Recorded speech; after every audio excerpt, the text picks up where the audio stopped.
bit of a break in the clouds, and we're going to have baseball. That is the great news. Rockies and Cubs. This game 3 between the two clubs is presented by the Colorado Lottery. Rockies wearing purple here on this Wednesday afternoon. Marquez will throw to Ryan Hannigan. The Rockies split yesterday with Chicago. They won the afternoon affair 10-4 before falling in the evening 8-1. John Lackey, 7 shutout innings. He struck out 10. The 38-year-old leading Chicago yesterday afternoon. Here's the veteran John Jay and the Southwest batting order for Joe Madden. He's had to shuffle his lineup twice today. His original lineup included Addison Russell, but he has a sore shoulder and he was a late scratch. Chris Bryant has started every ball game. Kyle Schwarber for the first time will bat third. That's because Anthony Rizzo for the first time this year will have the day off. Candelario came up yesterday and batted cleanup and swung the bat well. He's back in there again in the cleanup spot. First pitch of the ball game is in there at the knee. Strike one on John Jay. So Marquez with another fastball fouled off, and it's quickly 0-2. You know Marquez is going to be aggressive with his fastball. Not dissimilar, Huey, to Antonio Senzatella, but his second pitch is more of a curveball than a slider. Yeah, and the whip percentage on the curveball is just about 44%, which is 6th best in the National League. And I think you'll see that a few more times like we saw from Antonio, where he threw the slider more often. You'll see that from Marquez today. And 3-pitch strikeout, and he went to the curveball. Good morning, good afternoon, good night. Good night, and 1K in the books for Marquez. 0-2 record. Both of the losses have come at home. One against Washington and the last one against Arizona. 13 earned runs given up on the season, all of them at home. So time to turn that around. And we've already talked about the fastball, the slider, the changeup, and the curveball. And for Marquez, it's all about the curveball. 4 pitches, 4 strikes. Maybe Marquez was watching John Lackey, because last night at one point Lackey threw 18 straight strikes. I don't know if I've ever seen that before. It's hard to believe that the guy would just come out and do that, but right now 5 for 5. And Chris Bryant lost one to shallow center. Look at the wind. I didn't think there was that much there. Charlie Blackmon had to semi-sprint the final 20 yards. It's not quite like that Sunday we had here with the wind blowing in. No. Thought we were going to lose you out of the booth that day. We had to anchor you down. Here's the Rockies defensively. Ian Desmond in left. Charlie naturally in center. Carr goes back in there in right. Arenado. Volake at shortstop today for Trevor Story. He played both ends yesterday. Reynolds at first. LeMahieu at second. And Hannigan has been switching on and off with Dustin Garneau. Today was the day that Tony Walters could have come off the 7-day concussion list. Not ready to go yet. 0-1 on Schwarber, and that misses. So Kyle Schwarber finally sees a ball. First ball of the afternoon. 6 out of the first 7 for Herman. Curveball just misses. Eric Cooper's behind home plate calling balls and strikes. Adrian Johnson at first, Mike DeMuro at second, Gabe Morales is at third. The local guy, Mike DeMuro, out at second base. Lives here in town. There's Mike. Saw him at the gym a couple days ago. So what are you doing here? He goes, oh, I got this series. 2-2, and Schwarber fouls that one off. About 98. Why not? If you got it, flaunt it. Come on. Here's some easy cheese at 94, 95. I need a strikeout or a weak ground ball. I get it. I'll go back to 98. And the whole key is,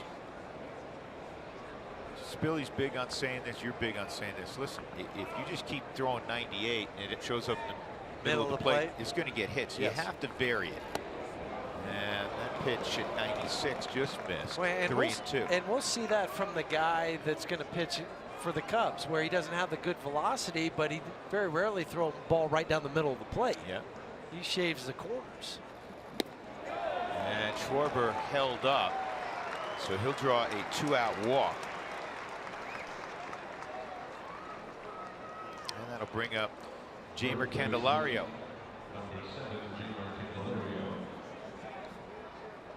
So Joe Madden says, well, I hit him fourth yesterday. Why not hit him fourth again today? Joe Madden's one of those guys, and it's it's always worked for Joe. And sometimes it depends on your personnel. He's got a lot of talent. He's got a lot of versatile pieces like the Rockies, but he never runs out the same lineup seemingly. This ball is in the air to Cargo. Easy play. The only staples really are he's going to hit Bryant second. He's going to hit Rizzo third most days. Other than that, when you come to the clubhouse, you better be checking the lineup card. Good start for Mr. Marquez.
Blackman, Charlie did something last night he hasn't done in a long time.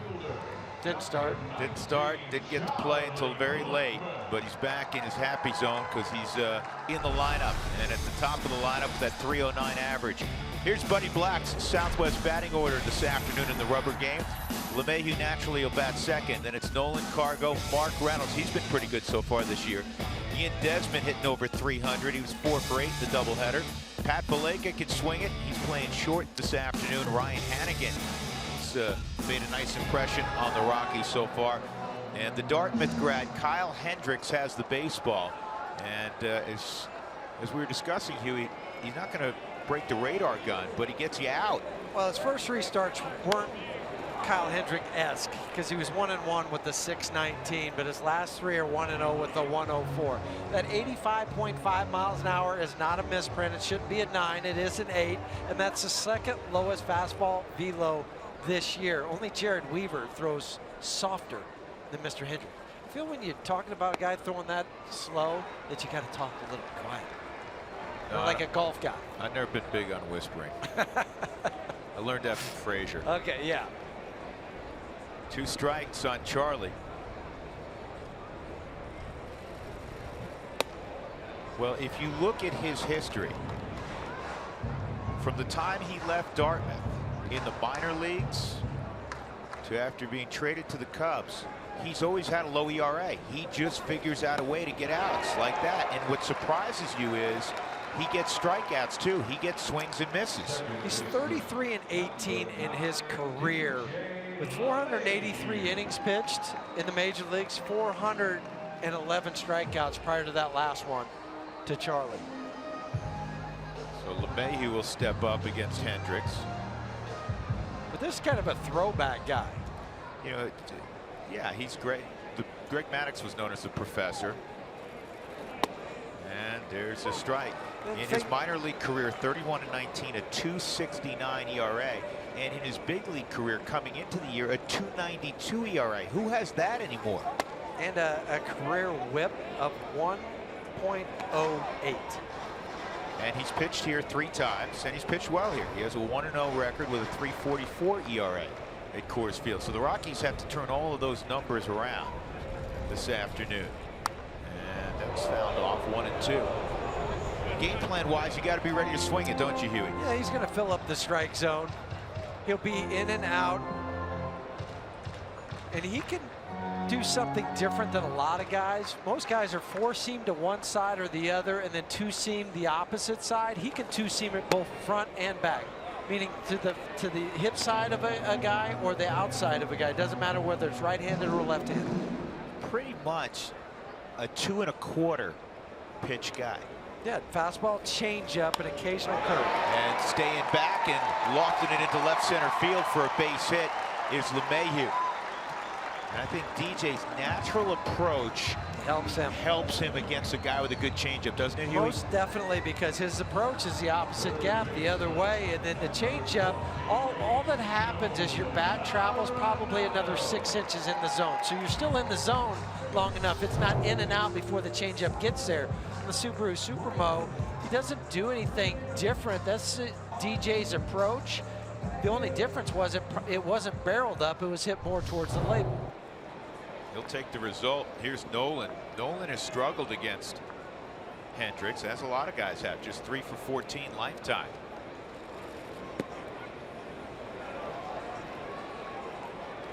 That guy gets a reputation of being around the zone. He'll start to get the calls too.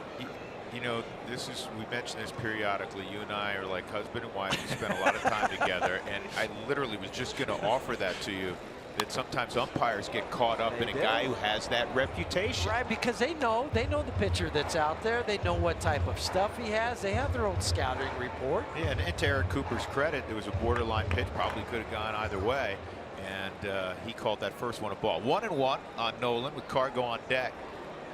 How about the ERA in the first inning for the Cubs this year? Over 10. And that is fair. There's 1 and there's 2. So the Rockies are done, and we'll go to the second inning. A 5-4-3 double play terminates the inning.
Colorado Rockies baseball on Root Sports is brought to you by the 2017 Toyota Tundra in your hometown Toyota stores. By Wells Fargo. Wells Fargo customers get your 2-for-1 Rockies club level tickets by visiting wellsfargo.com/Rockies. And by Southwest Airlines. Yes to low fares with nothing to hide. That's transparency.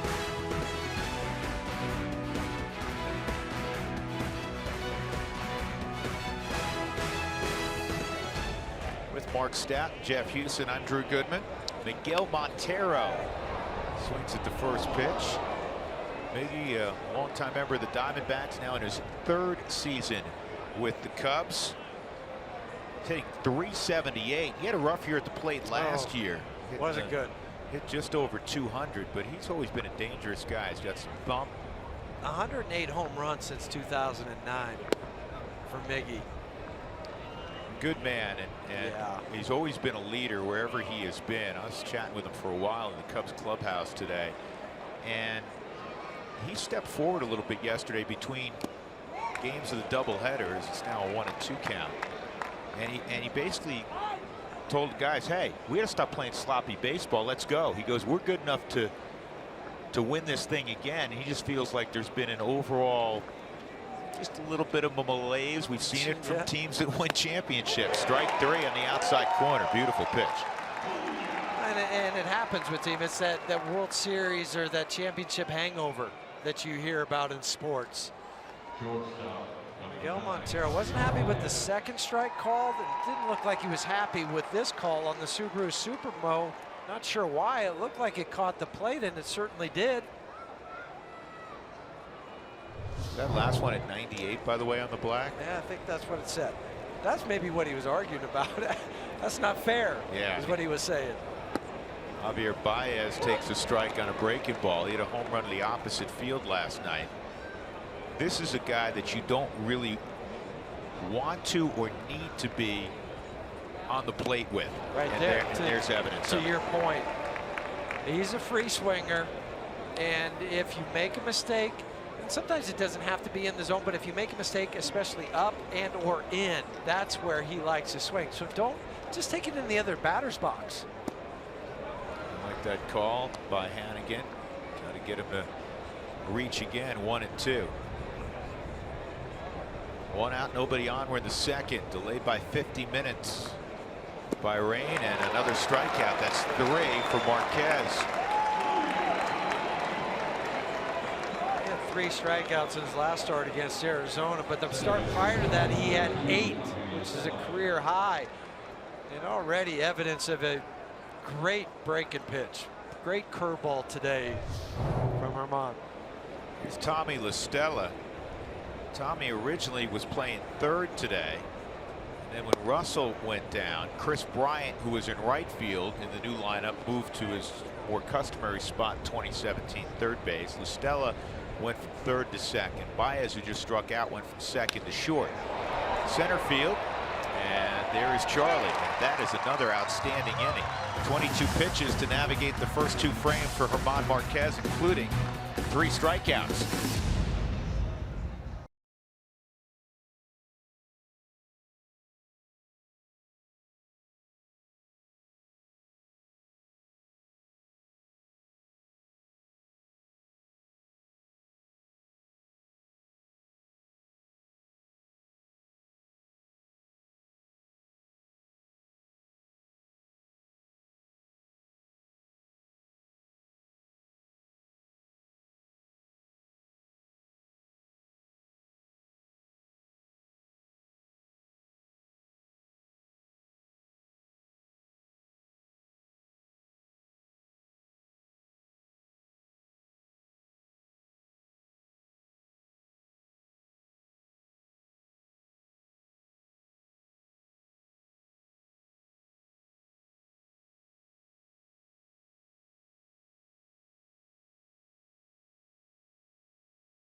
Sign this direction.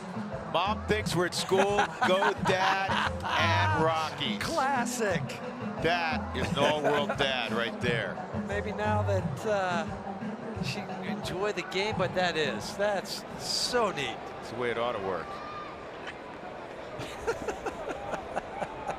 Cargo's going to lead it off in the second. Good numbers against Kyle Hendricks. He takes an off-speed delivery for a strike.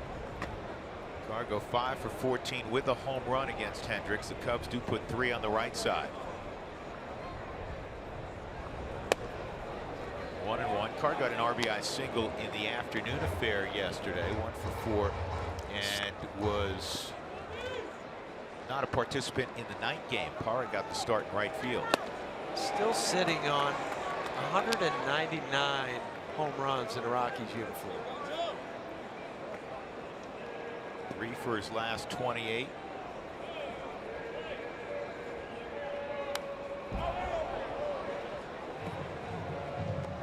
The guy that Hendricks that doesn't throw as hard, I think you have to slow down your whole thought process too. Slow down a little bit of your mechanics.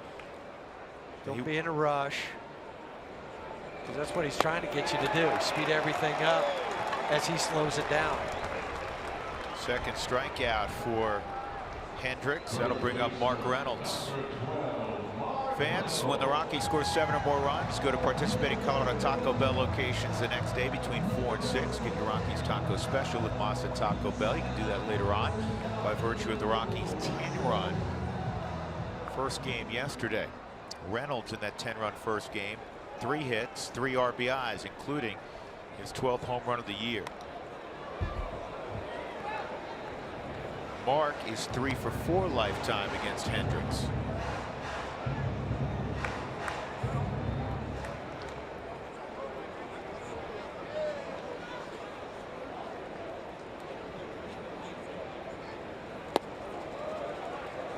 Mark is having a renaissance here in Colorado. Ryan Zimmerman in Washington as well. These two guys leading baseball against right-handers in slugging percentage. Zimmerman's teammate Bryce Harper's up there also. Mike Trout, he seems to be on all the important offensive lists. Aaron Judge. Big Aaron Judge. Big Aaron Judge. 2-2. A great year for the Yankees, who as a club are off to a fabulous start. Yankees a half game back of the Orioles in AL East. Can't give Mark a break right now if you're Buddy Black. No, he played him at all. both ends of the doubleheader yesterday, and it's like, I got to play him this afternoon. You have to do that when you're riding a guy that's hot as Mark is. And another walk. That's the other thing, Huey. It's not just that he's got 30 ribbies, 12 homers, he did well over 300. Every day he's getting on base because he's accumulating a ton of walks. That was his 15th walk of the year, which is second on the club to, believe it or not, Trevor Story. And you give Trevor credit for all of his struggles. He's finding a way to reach. Yeah, Trevor has 17 walks. DJ has 15. Now Mark has 15, so tied for second. That was a prime example of the, I don't want to say the new Mark Reynolds, but being behind in the count, and then he works the walk. He's not expanding like he did earlier in his career. And listen, you know, we make guys sometimes sound ancient in sports when they hit 30. Mark's 33. There could be a whole lot left in the tank. Yeah, and a guy that has over 10 years of Major League service time now. Got his gold card the other day. Desmond, this is a little squibber out in front of the plate, and Hendricks will get him by a step. Moving to second with 2 outs is Reynolds, and some early returns on this game. We know what Hendricks has done the last few years. Marquez looks like he's throwing the ball exceptionally well. You can somehow get a 2-out knock and a run. At least right now, it doesn't figure to be one of those, you know, high-scoring affairs. It's also a cool day, only 51 degrees, overcast. It would take a big shot to get it out of here. If there is any sort of breeze going, it seems like it's coming in from center field. Strike one on Valleca. I mean, you make some valid points. The wind blowing in a little bit. It's cold. I mean, you have to have like Corey Sullivan pop to hit it out. Yeah, who, you know, Corey and Brad Hopp tied the home run contest they had prior to the game. This is slowly hit up the third base line. Bryant makes a nice play. Chris Bryant with the bare hand throws out Valleca. Reynolds left at second.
Inning brought to you by UC Health. What a lot of fun this afternoon, actually early this morning.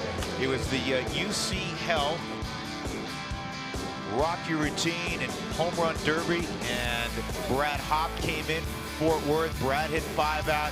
Bichette may have swung it better with one hand. We've seen him hit it out with one hand. He's so darn strong. Vinny doing his thing. He hit several out, but we're never going to live this down. Probably by September of 2020, Corey will stop talking about this, but he tied Brad Hopp for the home run derby championship with 5 each. He said he practiced by hitting golf balls.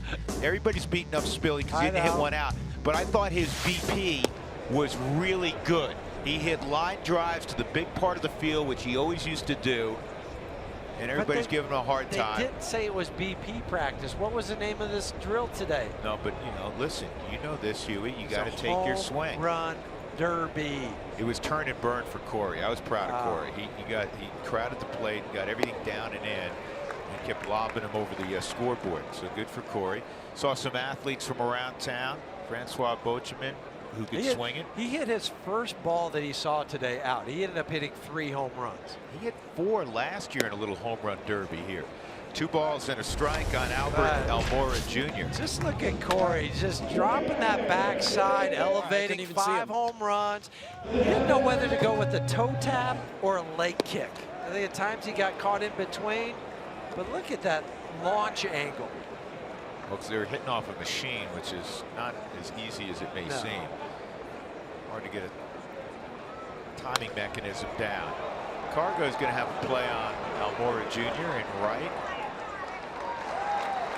Well, here's some break Spilly swing down. Again, I thought it looked good. You know what? It did. It was nice and compact. He thought he got it all, but warning track power. Yeah, man, that's what he's come to. Now, see, that ball was up. You can't do that.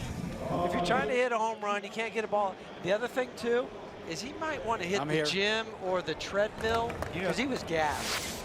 I'm a little concerned. That part I am concerned about, because here's the thing. The last swing you saw, the last minute, he was toast. done. He couldn't hit it out of the infield. He was so tired. It's an easy play for Arenado. He's going to throw out Hendricks 2 out. And then he comes upstairs to dine with us for lunch, right? Yeah. And I said, dude, have you not been eating? He had like the largest sandwich I've seen in a while. He had a huge salad. He had a bowl of soup. You know what? But look at this right here. I think those right there might be Starburst. Right. So to your point, maybe he wouldn't be as fatigued if he mixed in a workout now and again. Look at that. Yeah. But it's all right, Corey. I told you when you came, Corey was over this morning, and I said, you're my guy.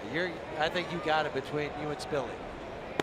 Well, I told Spilly as soon as Corey got done, and Corey took great BP, 5 home runs, I said, dude, this was the worst case scenario for you. Spilly just got up and left. Yeah. Corey's going to be insufferable. See, he's for the next several years. Number 1. 1 ball, 2 strikes on John Jay, who struck out his first time. Oh, that was fun. What a great day, and what raised so much money. Over $36,000 raised this morning. That's the bottom line. It was awesome. It's good to see a lot of guys out from around town. Stink was there. Mark Schlereth. Mark's better in a 3-point stance. Yeah, see, I asked him, was he more nervous for this or for the Super Bowl? He said, you know, when the guys were coming after me, I was more nervous then. 1 and 2. You know who else was out there? And pretty neat backstory is Pierre Turgeon. Yes. And Pierre was in the Little League World Series for Team Canada. I did not know that. Yeah, he was a pitcher. So he's got a little baseball history. Also former first-round pick of Buffalo. Another hockey guy who was in the Little League World Series and was a hero is Chris Drury. He's now the general manager of the Rangers. The Rangers. He got eliminated last night. 2-2. That's fouled off. And Pierre's son Dominic is playing in the AHL in Grand Rapids for the Detroit Red Wings. He played some here in town. My son Cody played with him over at Littleton, but he's playing They're in the semifinals of the AHL championship. John Jay steps out. Malik Beasley, young Yeah. player out of Florida State with He the had a good Nuggets. swing. Yeah, not bad. I asked him last time. Last time he played baseball, he said high school, and he kind of with that's strike three, kind of like, you know, dismissive in like it's been a long time. I said, listen, that's not that far away for you. He's a young kid. He did a nice job. Yes, he did. Herman Marquez doing a nice job. One young man needs to go back to the cage, I guess.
It's fun to be part of the Home Run Derby today. And there's Pierre Turgeon, the former Avalanche player, who was the guys we're talking about, actually played in the Little League World Series in 1982. I was thinking about this, Drew and Jeff. I was in Buffalo in '89.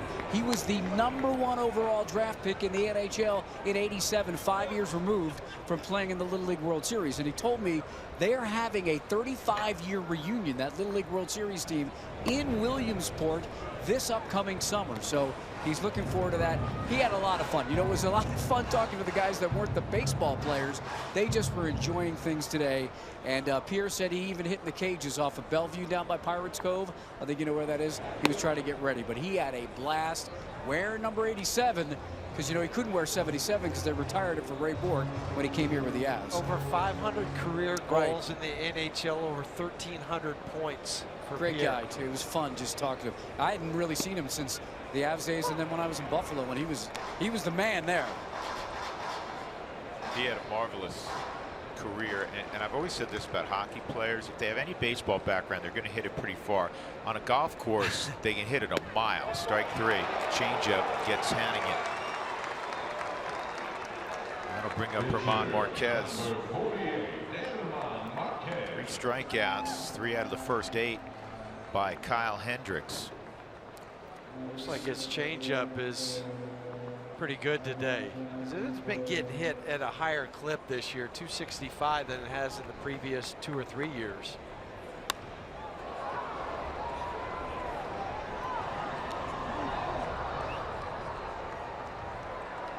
How about that for Pierre? 35 years ago, played in the Little League World Series, and he said lost in the semifinals. It's just a great event, seeing a lot of guys out here today. And if you missed it, we had our whole pregame show. You and Jenny were all over it. Mark Good partnership with the great folks at UC Health. We appreciate all that they do.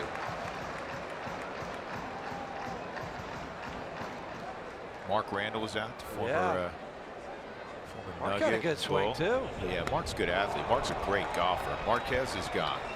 He was complaining a little bit about the weather because he just got back from Florida. Yeah, he was fishing down there. Fans, join in on the conversation. Send us your thoughts, photos, questions. Your requests for Sully to pinch hit for you in your Tuesday night softball league. Use Twitter or Instagram. Include the hashtag Toyota Talk. Charlie struck out in the first inning. And he takes a strike. 36 pitches now for Hendrick. 20 or 37. 25 for strikes. Charlie reaches for one. It's well hit right center field, but it's going to be caught out there by John Jay. The innings are going quickly. Both Marquez and Hendricks have been outstanding. Rockies have the only hit.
Makes a Subaru. And by the Wyoming Office of Tourism, Wyoming is full of adventure. It's time to find out if you are too. That's why TravelWyoming.com.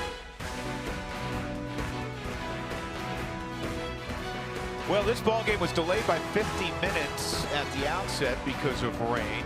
Got the home run derby done, and then the rains came, and now we're already into the fourth inning. Marquez has been special so far. 4 strikeouts of the first 10 he has faced. He only got to reach Carl Schwarber on a walk with 2 outs in the first. Here's Chris Bryant. He hit a fly ball to shallow center his first time up. Slider misses, ball 1.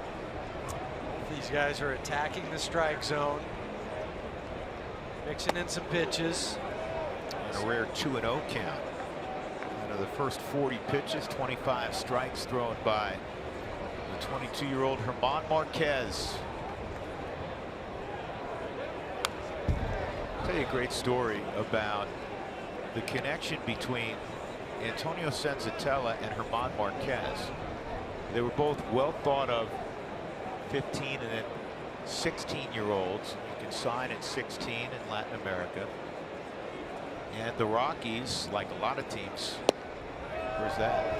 Coveted them both. It's hard to sign 2 players of that stature. The Rockies ended up signing Senzatella, but they did not forget about Marquez.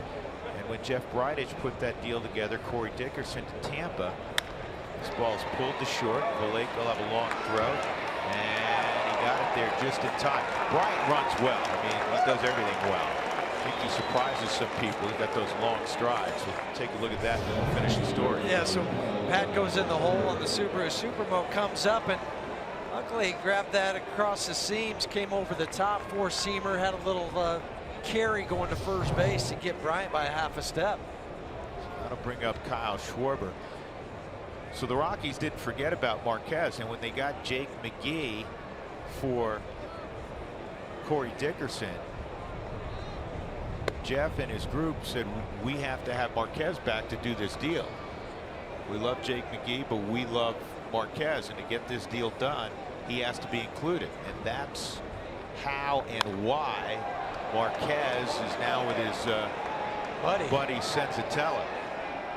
And the Rockies have two of the very best young arms in baseball from the right side. And they're still young pups, 22 years of age, and that's when you are looking at signing a guy like they do down in the Dominican or Venezuela, you know, the Latin American country.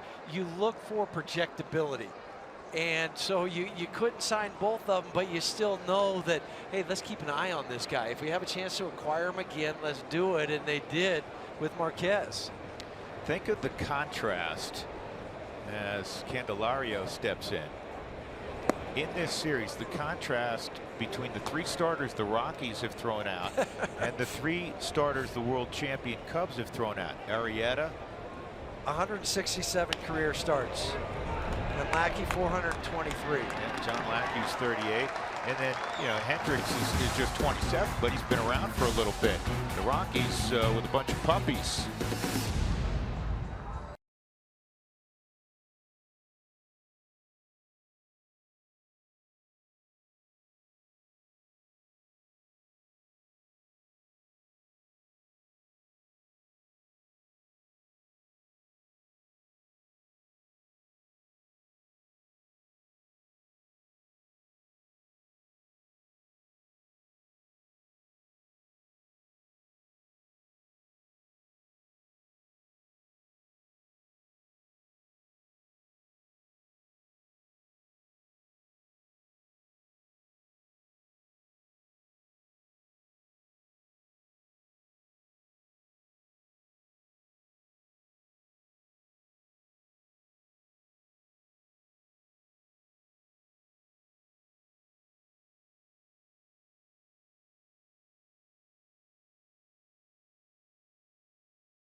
Right up my alley, and hopefully yours.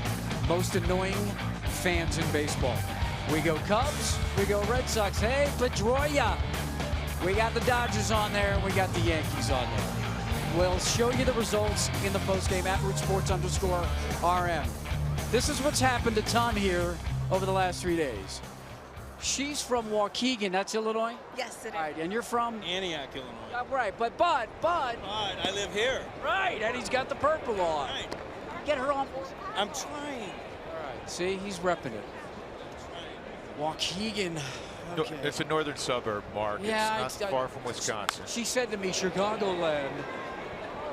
I said, all right, because she said, if you're not in Chicago, you can't say you live in Chicago.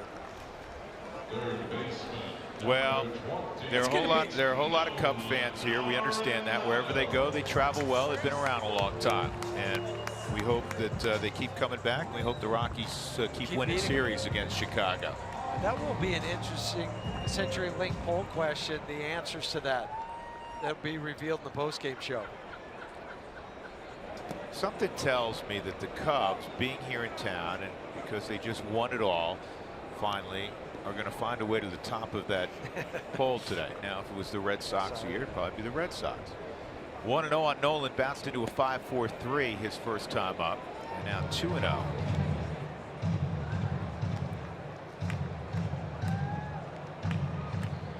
Nolan came into the ballgame hitting .258 at home, .323 out on the road. And that is going to be a base hit.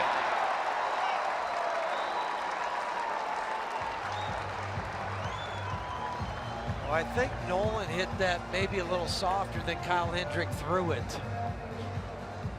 His bat shattered on the Subaru Supermo. Pieces are flying. That's sideways spin on it. Tommy La Stella circles around it, can't get anything on the throw. Candelario comes off the bag to make sure it doesn't go into the dugout. That's why Hendricks is so good. His soft contact rate is 24.4%, which is the best in baseball since the start of last year.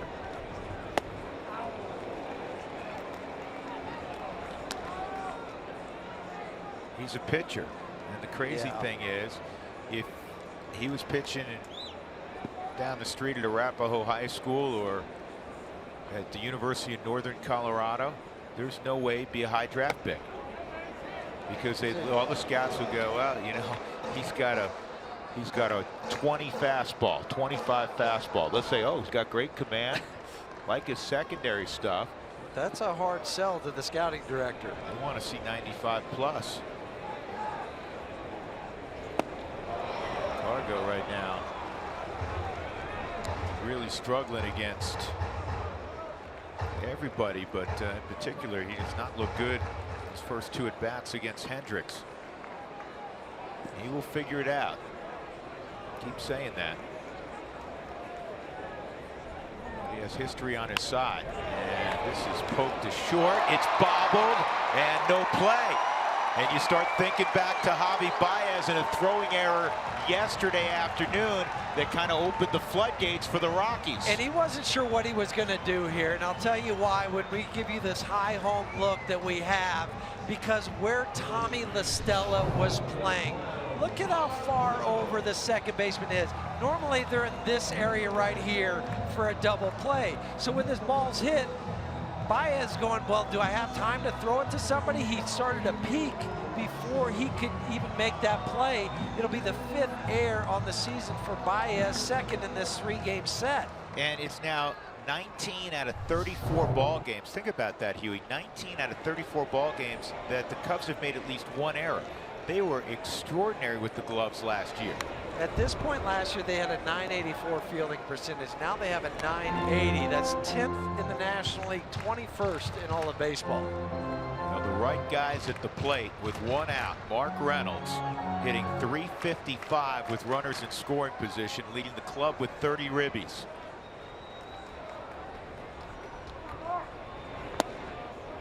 One and one. Reynolds earned a walk his first time up. 3 for 4 lifetime against Kyle Hendricks. Rockies are 15th from the last 33 with runners in scoring position.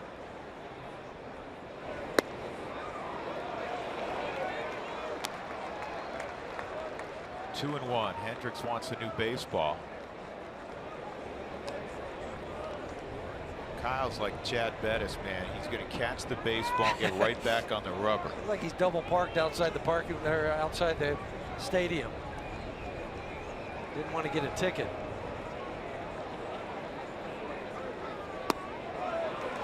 And a good take. It's 3 and 1 with Ian Desmond on deck.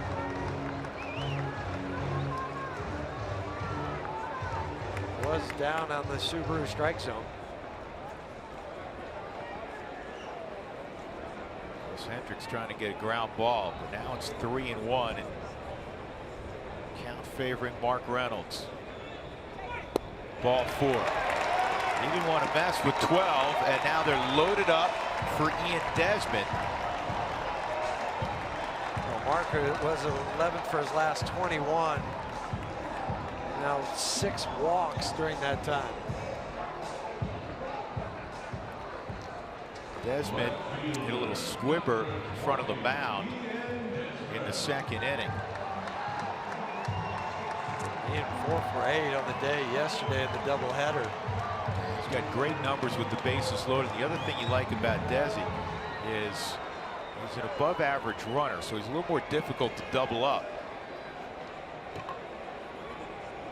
And I'm watching Baez at short. Huey, he's playing back on the grass. This ball lifted to deep center field. It's going to get a run home. Nolan tagging. He'll move up. Cargo racing towards third. Head first slide. He's in there. And Ian Desmond does the job. The Rockies take advantage of the miscue, and Colorado has the first marker of the ball game.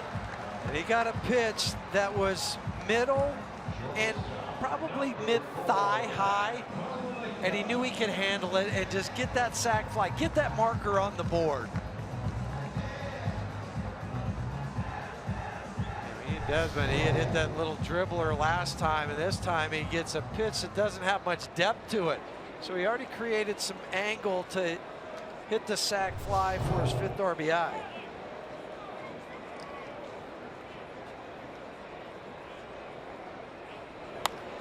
Fouled off by Blake. I want to go back. It became a moot point, but bases loaded, 1 out.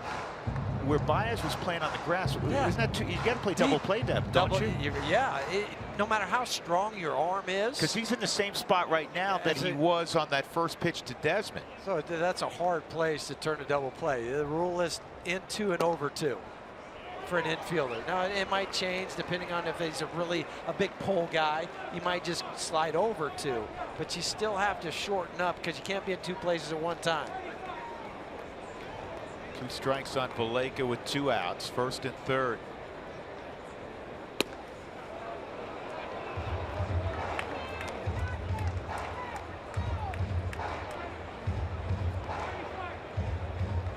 I hope this trend continues because the Rockies are 16-3 when they score first.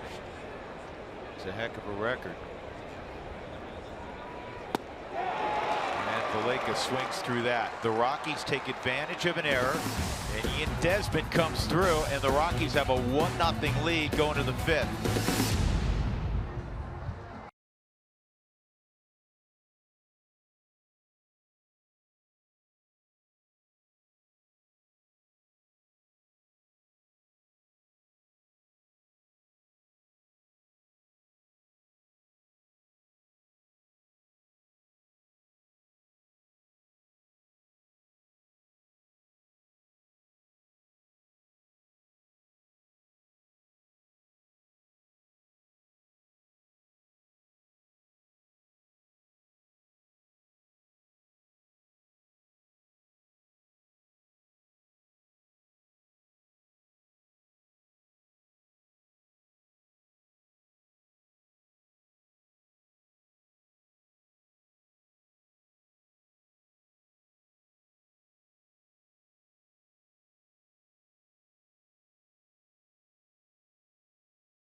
We got to find him.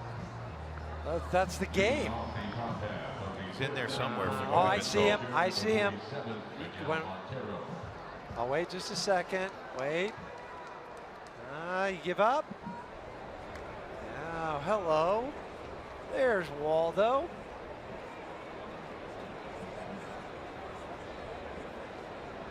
German Marquez ready to go in the 5th. Miguel Montero at the plate. Struck out looking on a 98-mile-an-hour fastball in the outside corner his first time up. Outside, 1 base runner for the Cubs. 2 outs in the 1st inning. A walk to Kyle Schwarber.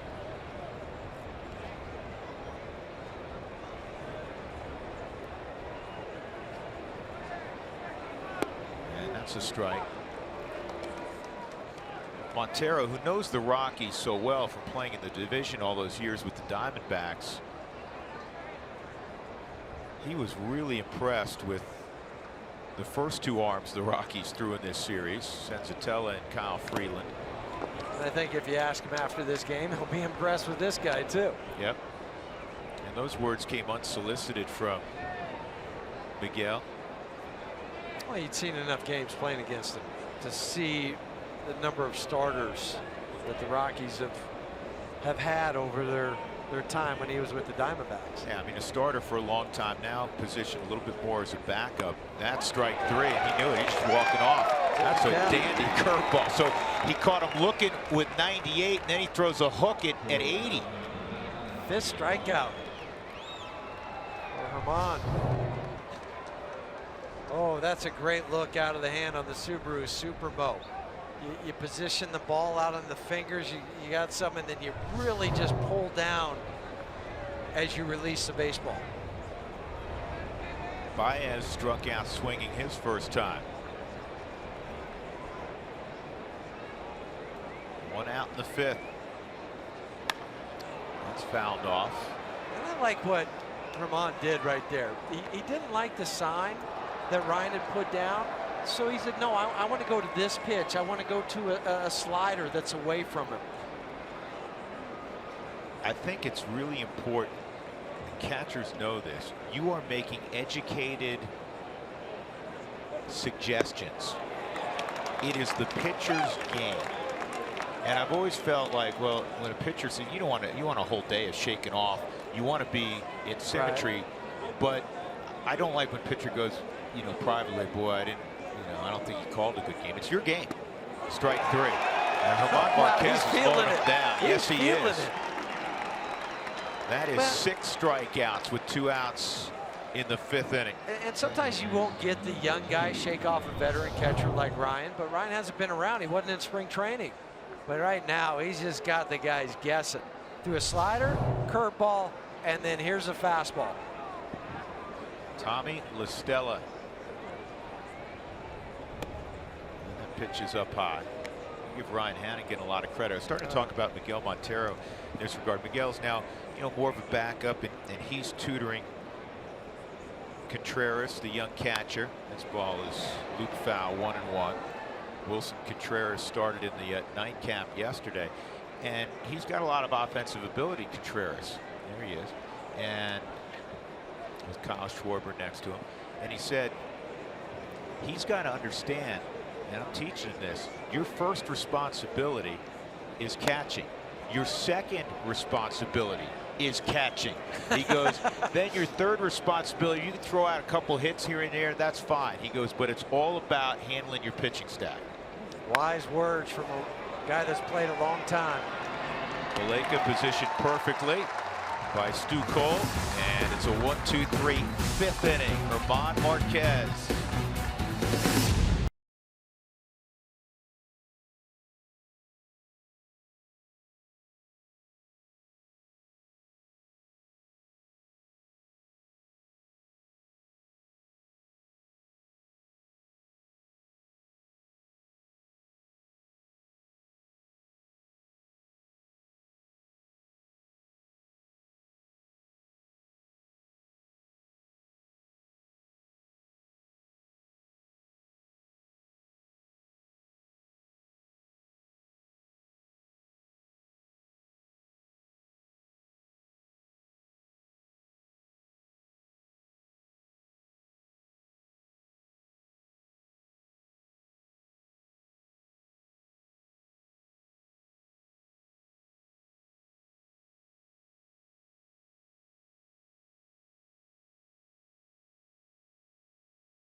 Fly. It'll be 8-9-1 for the Rockies at the bottom of the 5th. Time for the timeless moment, brought to you by Coors Banquet.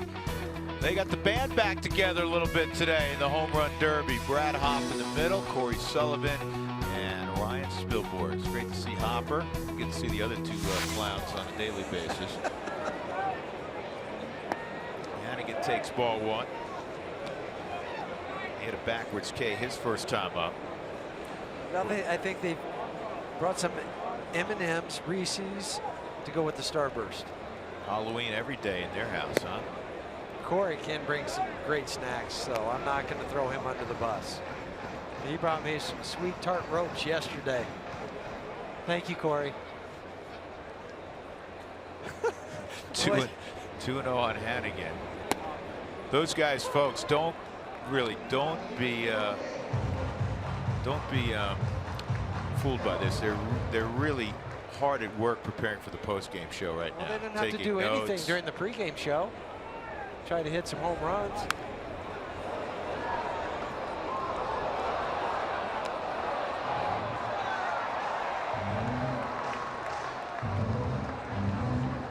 Hopper was behind by 3 home runs with 40 seconds to go. Did you notice this? Yes. And then all of a sudden, Brad put it in a different gear and hit 3 deep into the seats. It happened after he broke his first bat. Went to his backup bat.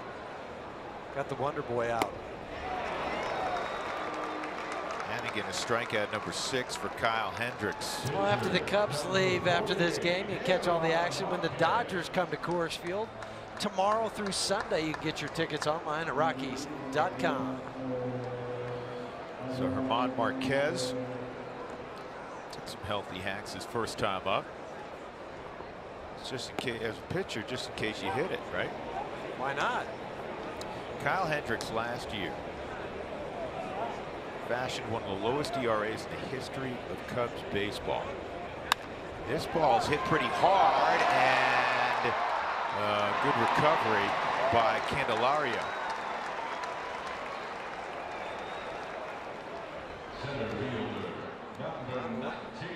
Candelario was in the lineup originally playing third base and had to switch over to his big first base mitt. Knocks it down. The Subaru Super Mode doesn't panic. Knowing the pitcher's running. Sidearm flip to Kyle Hendricks covering the bag. Hendricks also the first Cub in 78 years to lead the league in ERA. The last guy to do it was Bill Lee, not that Bill Lee, not the spaceman. No, it was Bill Lee back in 1938. A 2.13 ERA. Crazy. In that ballpark, when I know half the, sometimes the wind's blowing in. Played there. Other times that wind's howling out. You get some pop-ups that go out. 0-2. He had an ERA at home of 132 last year, which is the second best single season mark ever. Grover Cleveland Alexander had a 111 back in 1920. 1-2 on Charlie with 2 outs. And this year, even though he got off to quote-unquote a slower start, his first 3 starts, he's not giving up more than 6 hits in any start. Just 2 today.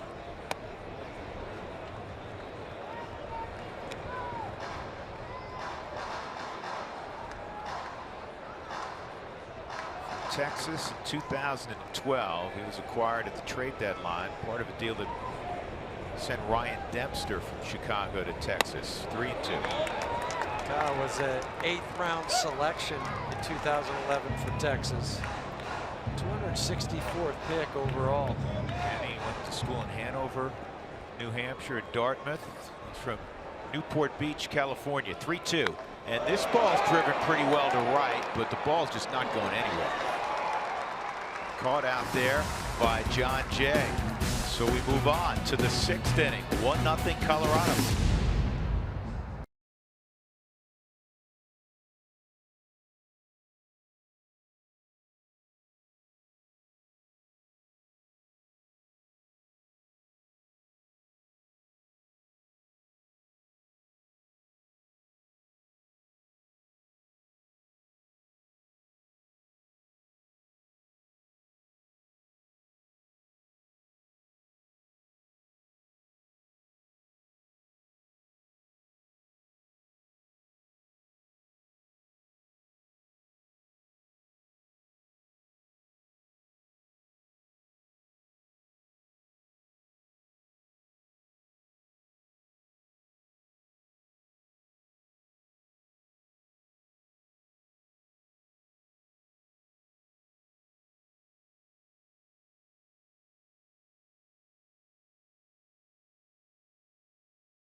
here for the home run derby today. Brad Hopp hit 124 home runs in his career, 61 at Coors Field, 60 as a Rocky, 1 as a member of the Padres. Hold that thought, but he had a great couple of words to say about Buddy Black and playing for him in San Diego. Played for Bud, and I was with the Padres. Ended up having Tommy John surgery. I threw him arm out in June, and then had Tommy John surgery at the end of the year. And I went to Bud afterwards and said, "Man, I'm sorry. I owe you someday." You know, he's the type of guy that you just like, "Man, I wanted to do more for you. I'm sorry," even though I was the one having Tommy John surgery. You know, so I really enjoyed playing for him. Yeah, he liked him as his skipper. That 1 home run with the Padres was a game winner. We talked about it today, and I said, "I know you remembered." He said, "Yep, it was off a certain closer that had a changeup as his out pitch, and I can show you where I hit it, and I can tell you how I hit it, but it was off Houston Street." It was great to see Hopper. Yeah, it's always good to see Brad. All right, Mark, thanks very much. 1 ball, 1 strike count. Leading off the 6th inning is Albert Almora Jr. 1-0 Colorado. And Marquez drops a curveball in there. He's got those 2 pitches working. He's always got that heavy fastball, but he has been spinning it very well. And he's been spinning it with the slider, the curveball, and an occasional changeup in the Subaru strike zone, out of the Subaru strike zone. That doesn't come back. You got to stay with that one.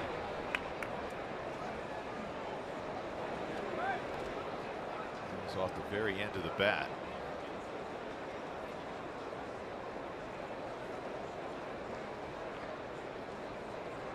Cubs, with their win last night, snapped a 4-game losing streak.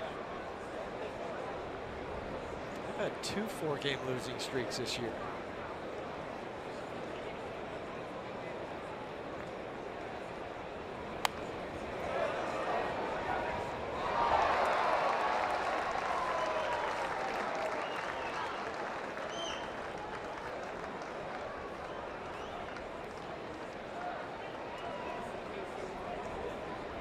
Ball and 2 strikes.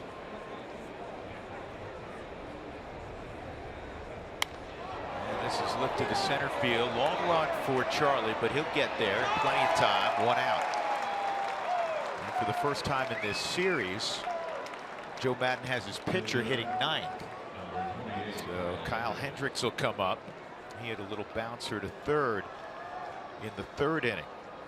MLB.TV Premium is back and better than ever. You can watch every out-of-market regular season game live on over 400 supported devices. Visit MLB.TV for more details.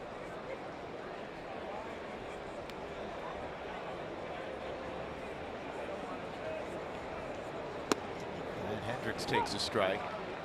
Coming into this year, he hit slightly over 100 in his career, but he's swung it a little better this year.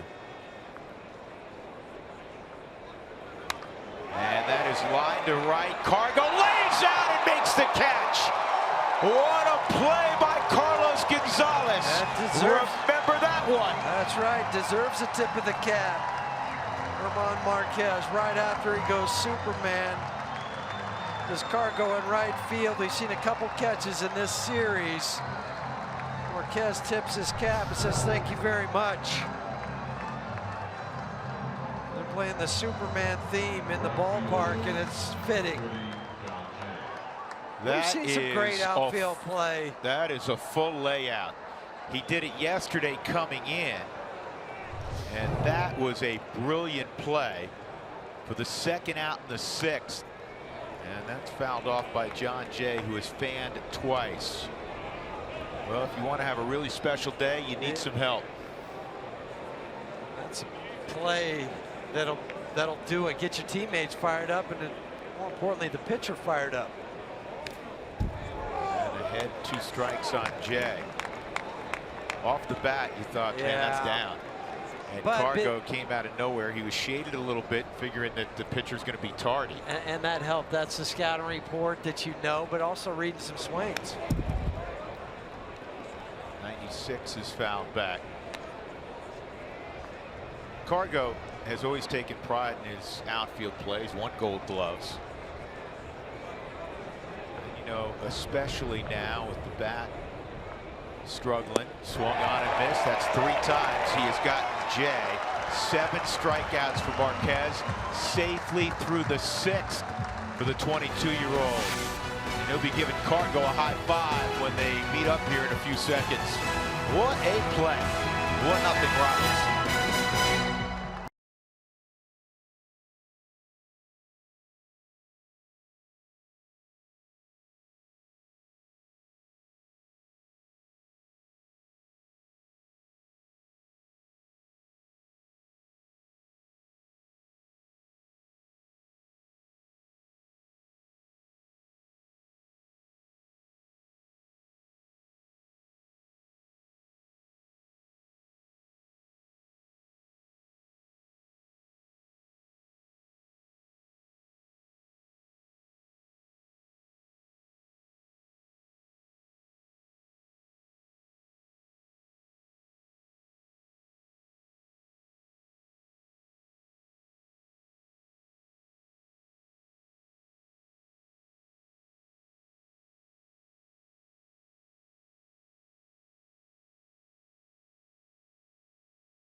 Desmond, sac fly.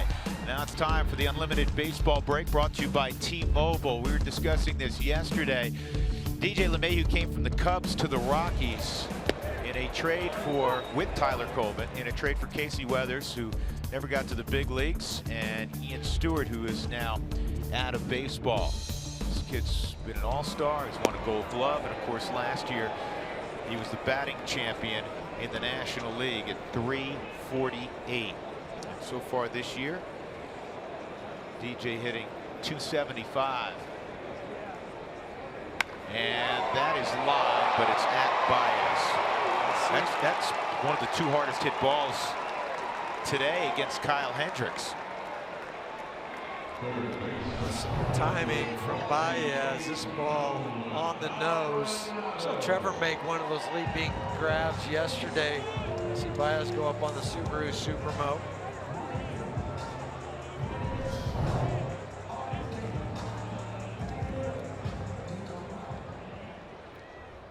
So here's Nolan. He kind of fisted one up the middle, got an infield hit his last time, and he ended up scoring the only run of the game. And the biggest play, one of the 2 biggest plays, Cargo hit a ground ball that had the potential to be a 6-4-3 double play. At the very least, it was going to be a force out at second and 2 outs and Cargo at first. But the ground ball wasn't handled by Javi Baez, his 2nd error in as many days. And the Rockies, like good clubs do, took advantage. Mark Reynolds walked behind it to load the bases with 1 out, and then Ian Desmond on the first pitch hit a deep fly ball to center. Think back to the first game yesterday in the 3rd inning when they scored all those runs. They were also aided by that error. Diving stop by Chris Bryant, and one outstanding 3rd baseman takes a hit away from another one. Right fielder, number 5. The first 10,000 fans through the gates tomorrow for the Rockies-Dodger game will receive a coupon for a Hebrew National Dollar hot dog. Not a hot dog contest or a costume. It's an actual hot dog. That's good to know.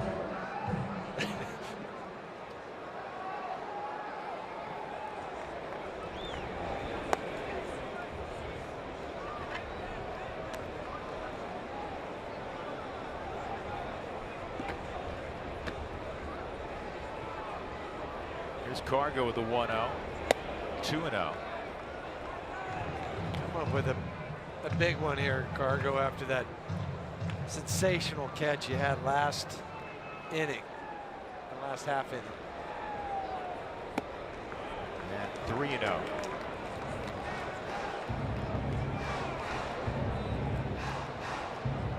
Rockies just 2 hits. LeMahieu single in the first, and that base hit for Nolan. And that catches the outside corner, 3-1.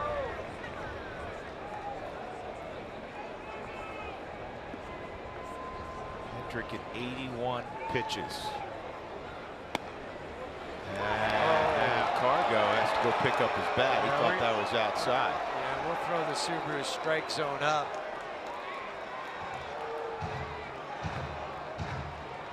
Let's see where this pitch was. Take a look at it on the Subaru Supermo. Hard to tell. Hard to tell from that angle. A 1-2-3 inning for Hendricks. We roll on to the 7th. Very interesting. Rockies 1, Cubs nothing.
Colorado lottery.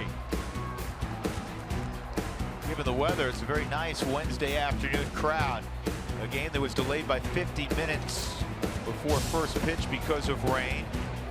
And since then, Armand Marquez and Kyle Hendricks have been throwing up zeros left and right, except for that 1 run the Rockies got in the 4th. And Marquez trying to make it stand up. Here's Chris Bryant. Sliders outside, ball 1. Bryant, a fly ball to center field and a ground ball to short. Valleca pinching the 5.5 hole.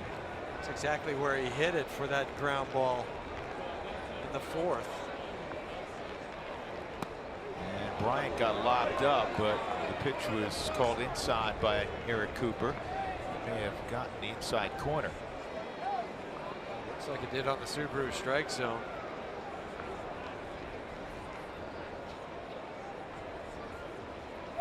And that ball is lined to left, and that breaks up the no-hitter. And it's going to put Bryant into scoring position, leading off the 7th inning. Now stand up and applaud. What a performance so far for German Marquez. Yeah, that's right. Give him a standing ovation. 6+ innings of no-hit baseball. Behind in the count. 2-0. He's got one that ran back inside. Chris Bryant hit it in the corner for his 11th double of the season. And now you take a deep breath, put that all behind you, and it's all about preserving a 1-run lead. Schwarber's at the plate. He walked and fouled out.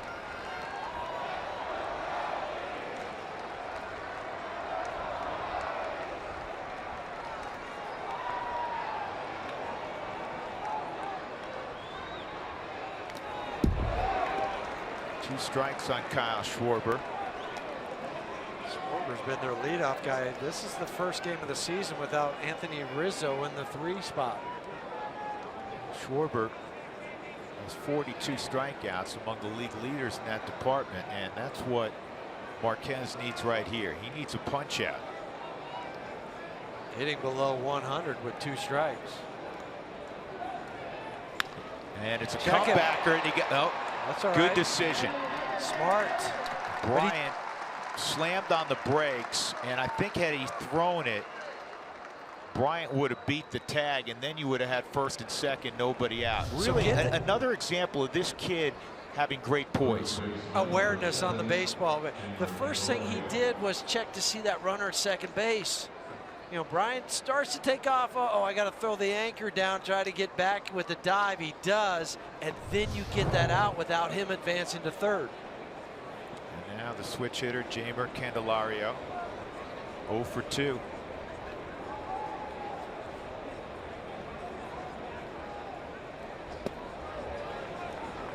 $16 in a row were set down by Marquez before the double by Bryant. The only other guy to reach was Schwarber with 2 outs in the first when he walked. 3 combined hits in the game.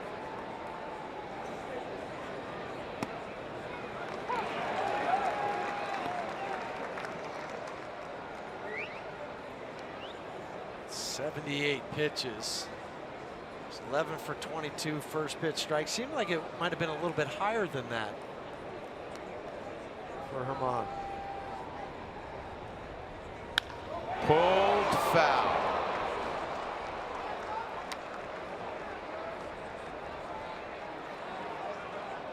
Very efficient.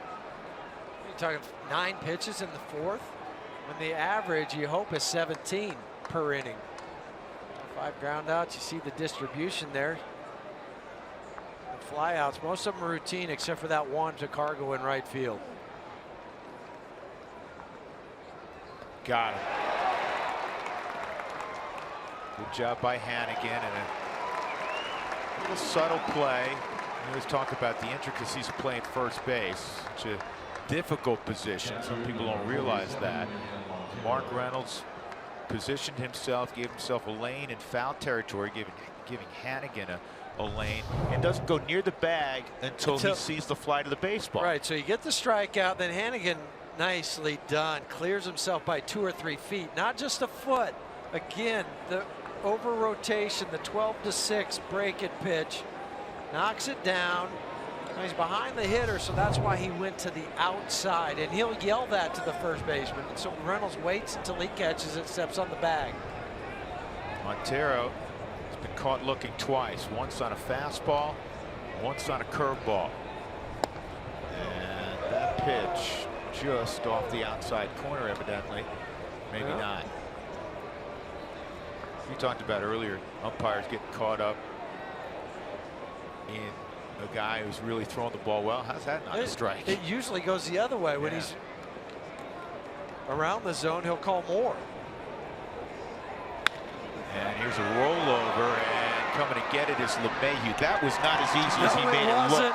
It wasn't. He had a lot of things going on, but he makes a play. That's why he wears gold. The Rockies still lead 1-0. Leadoff double to Bryant, breaks up the no-no, but he never advances. The Rockies continue to lead by a run.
Rockies baseball on Root Sports is brought to you by Southwest Airlines. Yes to low fares with nothing to hide. That's transparency.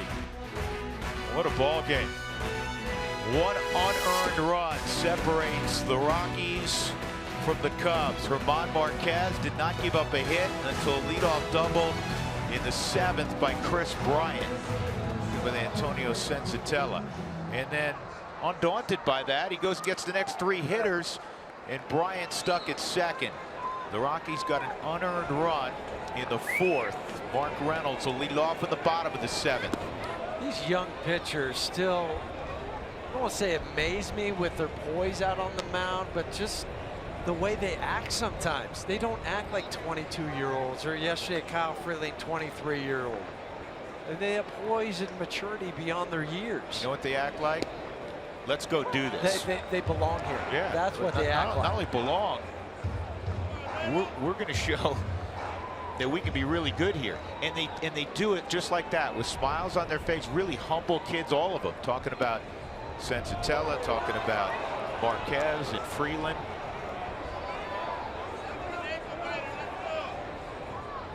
One and 2 on Reynolds. He's walked twice.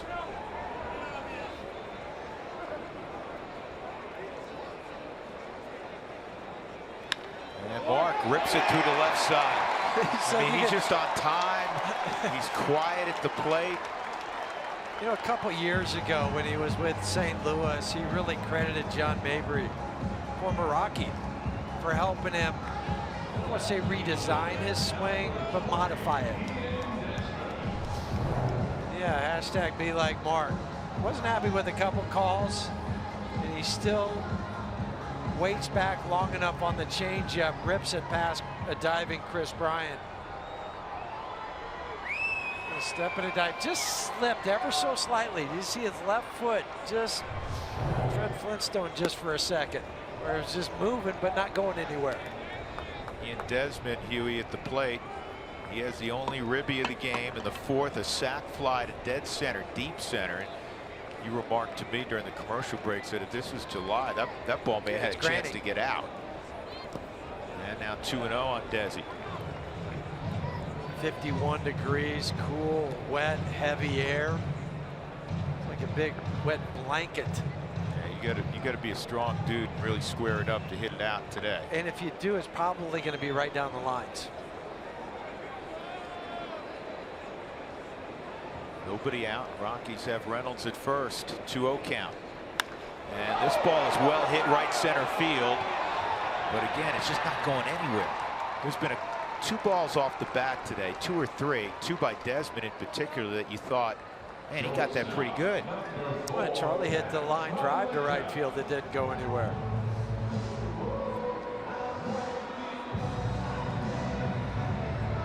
Let's see if he got the barrel on this, Huey.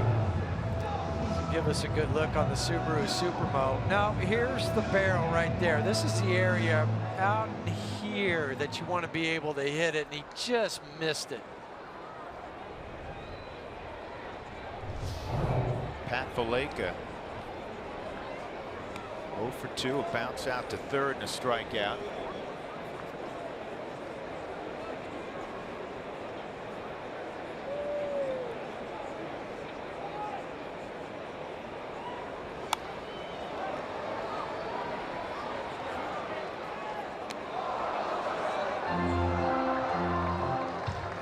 Last year finished 3rd to Cy Young voting. You know who he's high school teammates with? Tyler Matzik.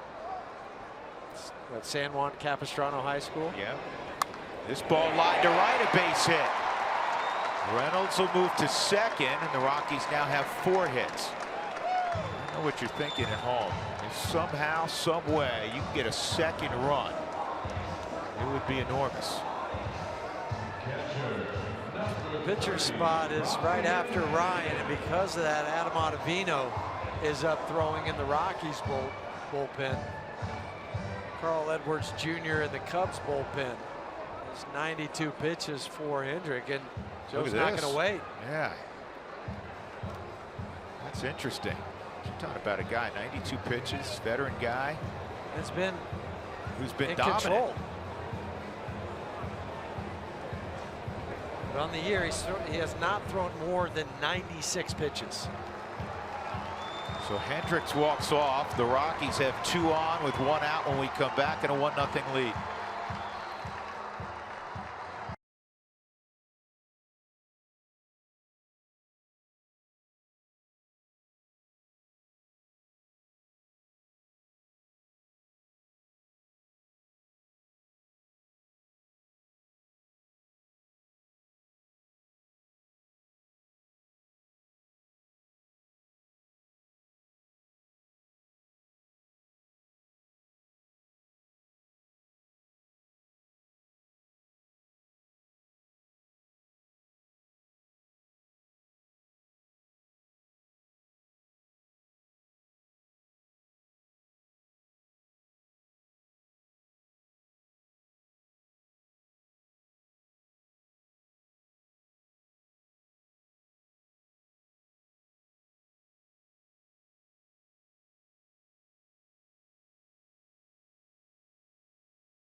One of the reasons we love this grand game, you come to the yard or you watch on television, you never know what you're going to see. The Rockies behind Marquez, who had a no-hitter into the 7th, leading 1-0.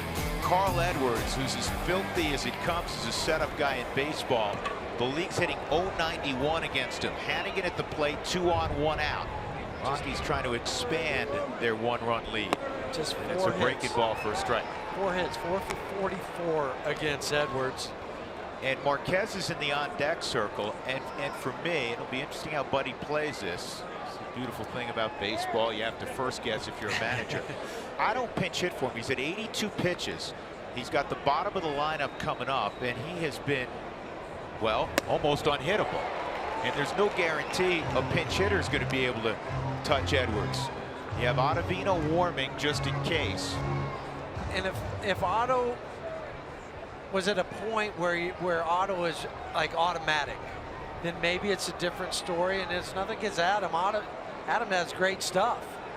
But I'm with you. I would let Marquez go ahead and hit, see if he gets through the 8th, and then see where you're at and have Holland for the 9th.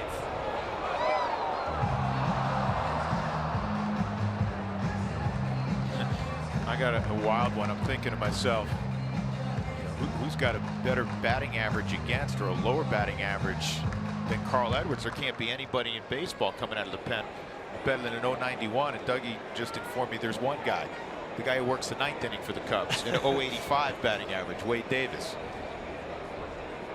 Their pen, despite a ton of work, has been terrific. 0-2.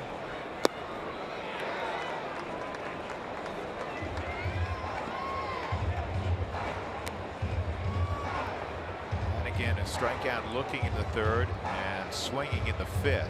Hendricks goes 6 2/3, 4 hits, 2 walks, 7 strikeouts. The only run so far against him, an unearned run because of the Javi Baez error at short.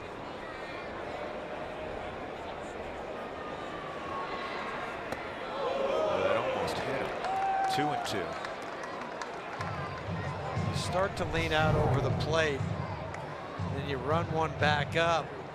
It's tough to get out of the way. It's tough to turn into that pitch. Also see why on the same side, right on right, left on left, guys get clipped in the hands a lot. Right, that was the reason. You start to look away. Edwards gets off the mound quickly. Carl only weighs about 160 pounds. maybe a little bit more. Yeah. So it's second and third. Marquez will hit for himself. I think what you and I were talking about is everything that Buddy has been talking about with Mike Redmond, his bench coach. And Buddy has such a great feel for people and for pitchers naturally. I like Marquez though. Marquez aggressive. And you should be. Yeah. He went out. He said, "Listen, I'm going to let it fly." And got a bat in my hand. Yeah. Maybe I'll dump one into maybe I'll go vast, Little League. Yeah. Okay. The vast acreage out there. 2 good swings. He's pretty much on time. 0-2.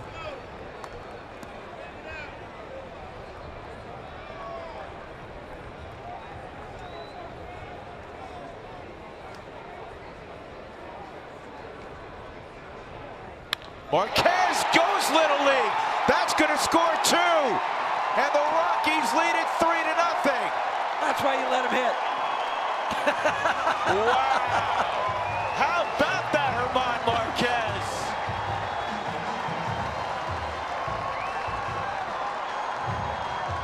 Baseball is fun. Hit that baseball, too. That's his first major league hit. What a time for it. Throw it back in the dugout. 0-2. Against a guy that had given up 4 hits in the first 6 weeks of the season. Look where this pitch is. Up there. Got it. Just looking for some shoulder high to get on top of. Give me that 97 up by my eyeballs. Oh my, what a fun game. And now Charlie Blackmon.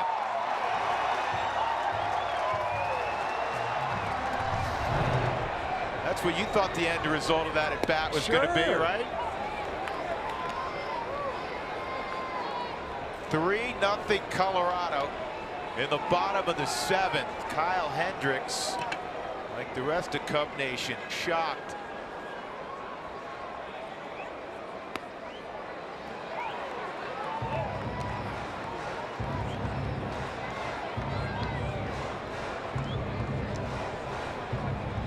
Still in a little disbelief there.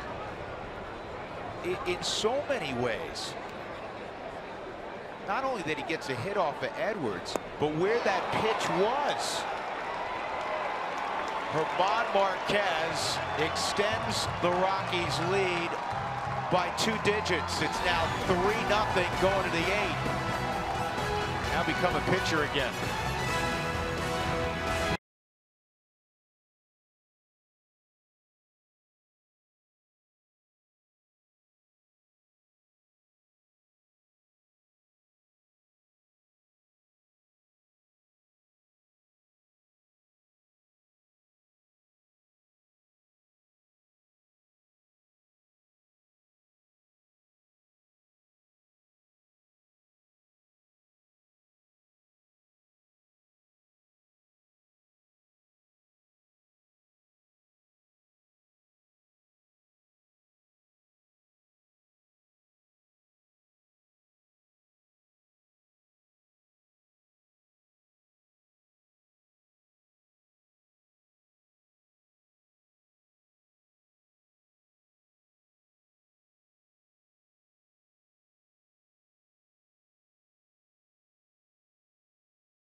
Pitching performance. How about German Marquez? If you're late to the party, he had a no-hitter go into the 7th inning, and then Chris Bryant on a 2-0 pitch line to double down the left field line. That wasn't an issue either. He gets the next 3 hitters. And Marquez, 82 pitches in, still going strong, but we'd be remiss if we didn't add to our Kubota pitching performance, a little hitting performance. A 2-run base hit to give the Rockies a 3-0 lead.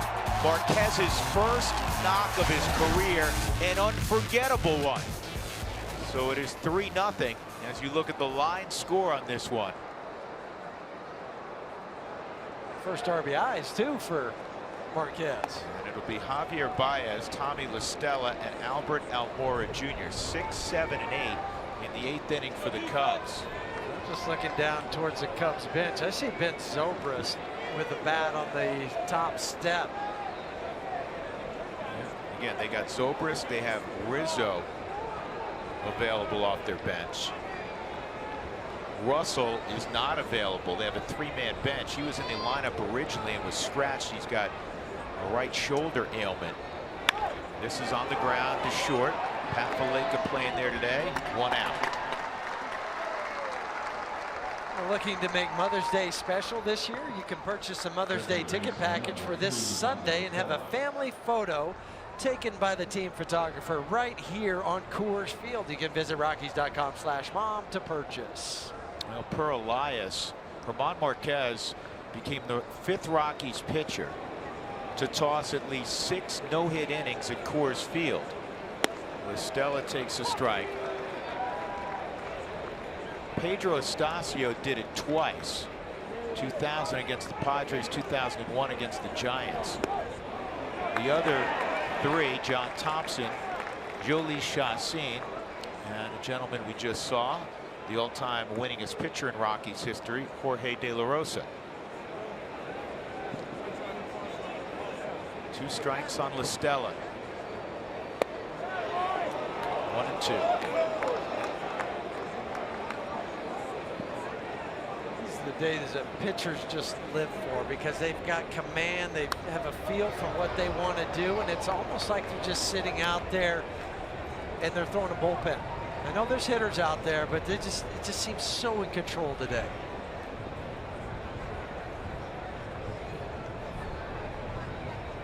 And that is a punch single to left. So with 1 out, La Stella is aboard. And Zobrist will hit right now for Almora.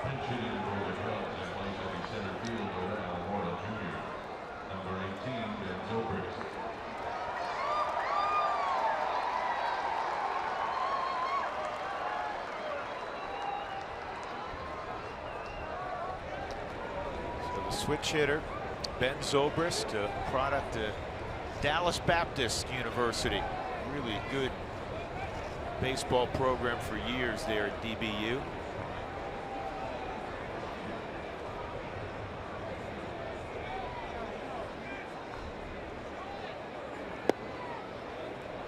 Looks at ball 1.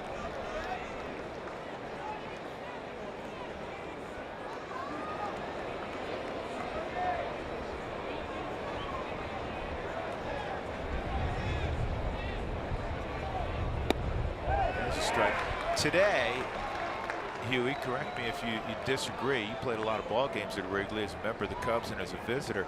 It reminds me of a spring cold day on the north side of Chicago. Definitely an April-May game, sometimes even into June. You'll get this type of cold weather. That's going to find the seam, and that's a base hit. La Stella will stop at second, and now the tying run is going to come out of the dugout, and it's going to be Anthony Rizzo. You got to figure. Yeah, they were deaking with Contreras. No way. You got to fire Rizzo here, don't you, if you're Joe Madden? This might be your only opportunity. Jake McGee on the left side. Joe Madden hadn't set a hitter out, and Eric Cooper saying, "Hey, listen, we got to get somebody up here." And it's going to be Wilson Contreras. That was strange because he acted like he was being pulled back, and then he went back into the dugout. This again is where Buddy, we'll see what he does, but this is where he's a little bit different. This may be a stall to make a change, or it may be, you know what, 91 pitches in, I still believe in you. He's given up 2 soft singles here. You Right. know, both of them opposite field. One on a curveball, soft single to left, and then that was a pulled single, but not hit overly hard to right. And Buddy is not one to overreact.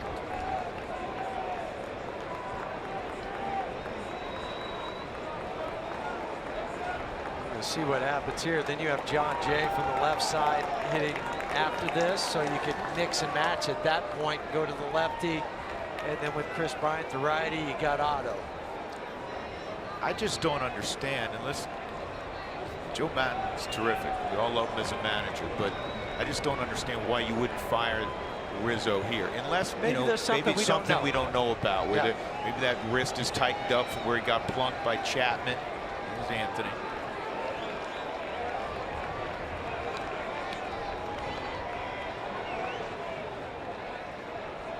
And Marquez spins a beautiful curveball for a strike. It's 0-1. And that's so important because 9 times out of 10, maybe even more than that, that when a pitching coach comes out there, the first pitch afterwards is a fastball.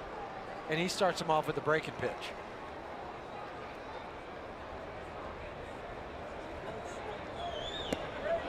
Oh, just missed.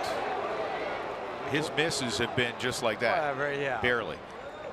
An inch or 2. 2 on, Not 1 6 out. inches. Yep.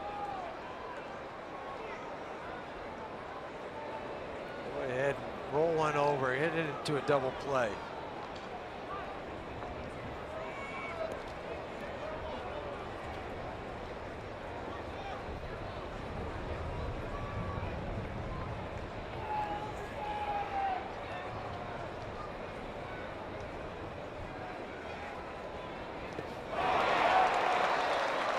This is the best curveball and the most Yes. consistent curveball we've seen Herman have.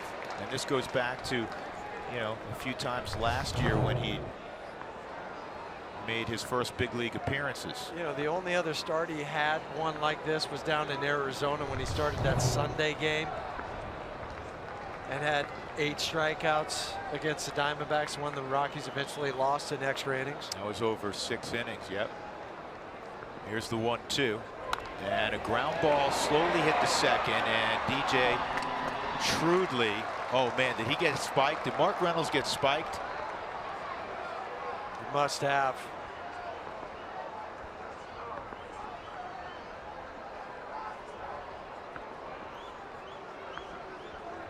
Contreras, as he goes by, pats Mark on the back, and Mark's up and okay. Now that's ridiculous. You have enough bag there to not step on his foot.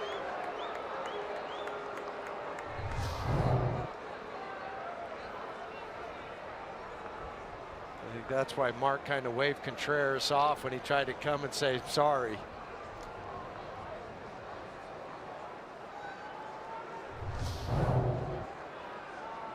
You know, Mark's on top of the bag, but there's still enough there. You got still half of the bag. It's close, but as you're running down the line, you can adjust that last step. Right fielder, number 30, John Jay. That'll be interesting. Does Buddy stay with Herman here or go left on left? Because there's no right-handed options for Jay. He's going to let Marquez continue, and I that's think with again. a 3-run lead. Yep. It just goes back to what we were saying a moment ago. Buddy has a great feel, and he believes in growth moments.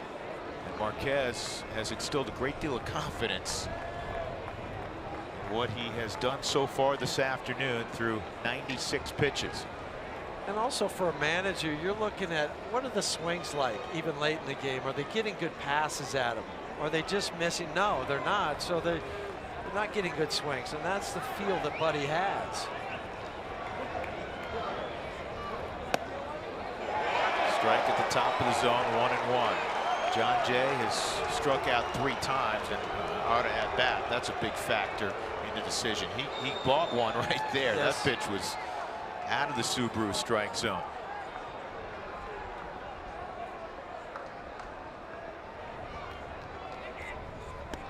And Jay so baffled, I guess, that he was going to lay down a bunt. That's what I was going to say, that he thought, well, I'm not going to be able to square him up. I'm going to lay down a bunt.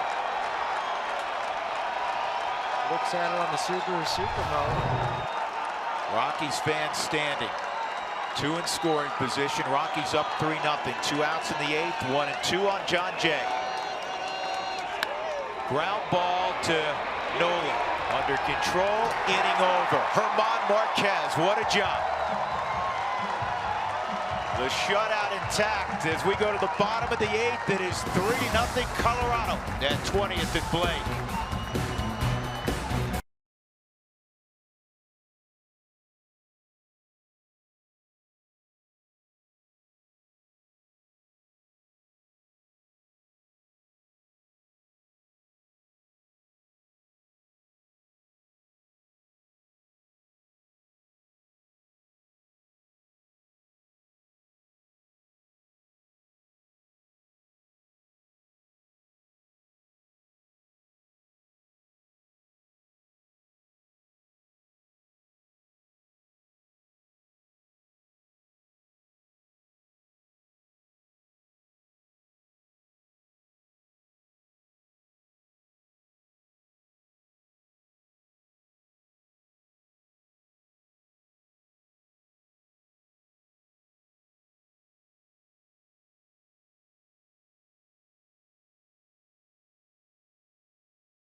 Rockies baseball on Root Sports is brought to you by Southwest Airlines. Say yes to low fares with nothing to hide.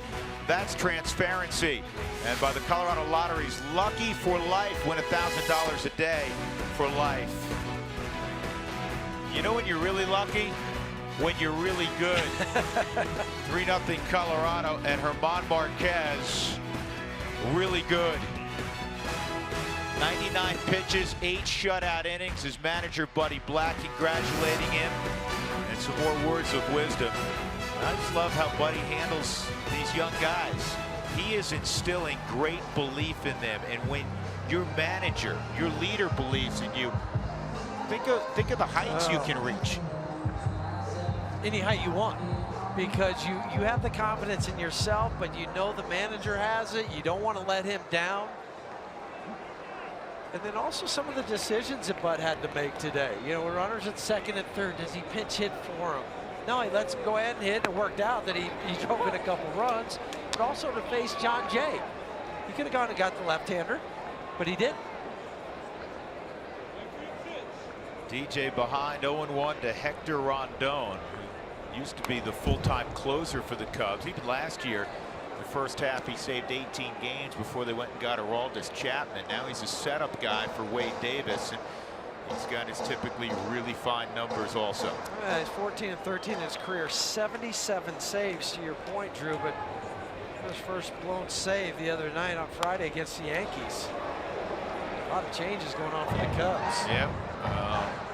Look who's in center field now, Chris Bryant. He's so athletic. And yesterday we were telling you that Joe Maddon mentioned he has no problem putting him in center field. Estella goes from second to third.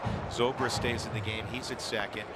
And Wilson Contreras, who's a catcher, but he's a good athlete, he's in right field. And DJ strikes out. 1 out in the 8th inning. That'll bring up Nolan. Fans, be sure to download the MLB.com Ballpark app, the official app of Coors Field, and check in to win prizes every game throughout the month of May.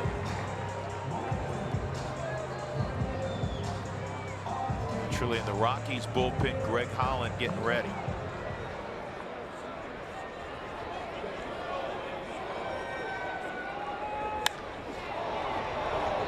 to right field. Contreras kind of zigzagged toward the stands. Then didn't have a play, obviously. It's Greg. I'm sure from about the 5th or 6th inning on, Greg started to lock in mentally, seeing how this game was playing out.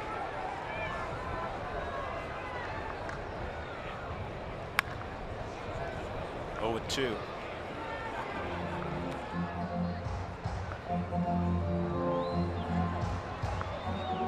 How about this, by the way, Huey? 5 straight quality starts at Coors Field. And they don't. Tyler Anderson, Tyler Chatwood, and then the 3 kids. And they'd only had 4 quality starts in their first 14 games at home. And I did not misspeak. For those of you who say, wait a second, the Rockies got beat 8-1 yesterday. Freeland gave up 5 in the 3rd inning. 2 of them were unearned. And that inning, it was the 2nd inning, right? 2nd inning. The 2nd inning. That inning was the only inning that Kyle in 6 innings gave up a hit. The other 5 innings, he didn't give up a hit. And after that, just the 1 walk in the 4th inning. There's also a couple errors that led to those 2 unearned runs. So Freeland gets credit for a quality start yesterday, and obviously in the afternoon, he had a quality start from Antonio Sensatella, even though he wasn't really sharp, just 2 runs in 6 innings. Boy, this will be a lot of fun for Miguel Montero. Well, it goes out of play, fortunately.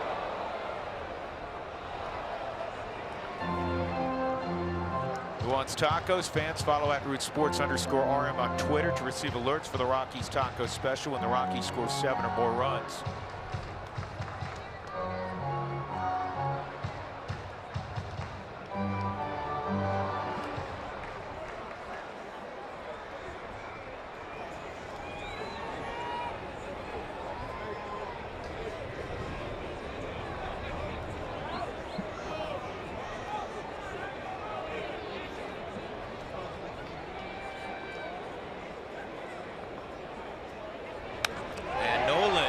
Flip one out into left field for a base hit.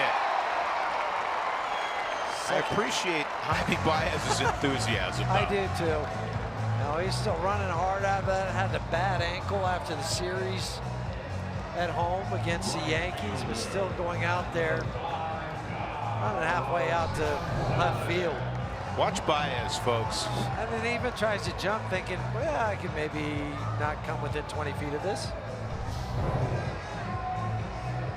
Schwarber's like, dude, really? 2nd hit today for Nolan. Here's Cargo, 0 for 3. Reached on a very key error in the 4th inning by Baez. And this ball is in the air, right center field. Bryan is out there, and he'll make the catch. The one guy who has not been retired today, guess who? Mark Reynolds. Hashtag be like Mark. Yeah, be like Mark. Walk in the 2nd, walk in the 4th, a single and a run scored in the 7th.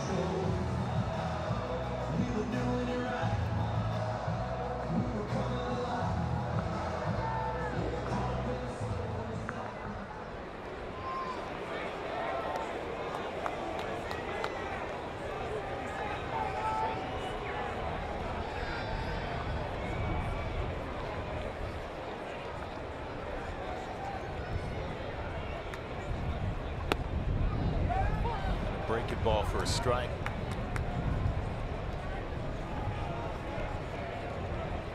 This Cub bullpen, despite all the innings they've thrown, their .289 ERA is #1 in the National League. They have the 2nd most innings thrown at baseball, and I know they have the most this past week. 100. No, not quite that many.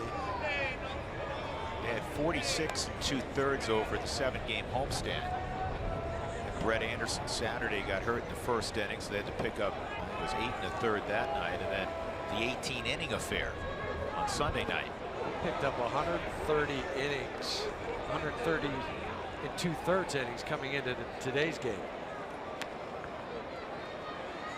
One of the huge differences for the Rockies, who hope to go to 22-13 after this one, has been their bullpen, and particularly the 4 guys that Buddy Black calls on late in games to protect leads: the Ottavinos, the Dunns, the McGees, and of course Greg Holland. We will go to the 9th. Greg Holland will try to nail it down. The Rockies 3, the Cubs nothing.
Field getting ready for the Toyota post-game show. Hello everyone, Jenny Kavnar with the batting champ Corey Sullivan and Brian Spielbergs, who participated in Home Run Derby earlier today. I'm going to start with you, Spilly. I got to ask, Germán Marquez better pitcher or hitter today? Well, your mic doesn't work. You didn't earn it. You didn't earn it today, so you can't talk. So I'll go. Germán Marquez, much better pitcher. His fastball had some serious late life. His curveball is filthy. 6 punch-outs by curveball, and obviously a phenomenal job picking up his first hit and first RBI. Marquez was phenomenal, but you're milking this batting champ thing a little too much. You tied with Brad Hobb. You tied. Cumulatively, the other guys had 1,000 homers. I had 10. Well, in the real game, the Rockies had some fun, and we'll talk about that, I promise, and that alone coming up in the Toyota post-game show, guys. Spilly, I thought you were very poignant in that segment. This is the best he's ever sounded. Nice job, Sully. Thank you. Sully, we're only going to hear about this for another decade, right? Greg Holland on to nail down his 14th save, and he'll get the sticky part of the order. It always works that way, or so it seems. League hitting just 167 against Greg Holland, the former Royal All-Star. It'll be Chris Bryant, Kyle Schwarber, and then the rookie, Jeimer Candelario. The first pitch is inside, ball 1. Righty's hitting a mere 174 against Greg. Lefty's 160. That's how you get that 169 average. Bryant broke up the no-hitter in the 7th with a clean double to left against Germán Marquez. Quickly, Ryan Hannigan, veteran catcher, out of his crouch, and he's going to visit with Greg Holland.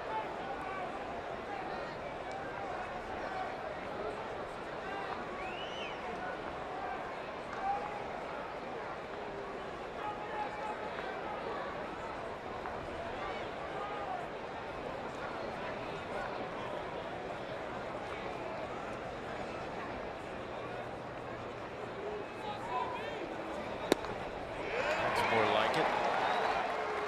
2-1. I set a target down low on the Subaru strike zone, and Greg hit it.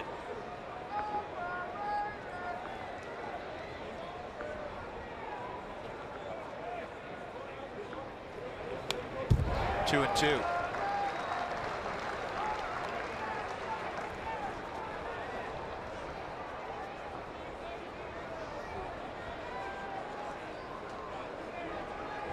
Greg last worked on Sunday in the game against the Diamondbacks, 1 inning, 2 punch outs.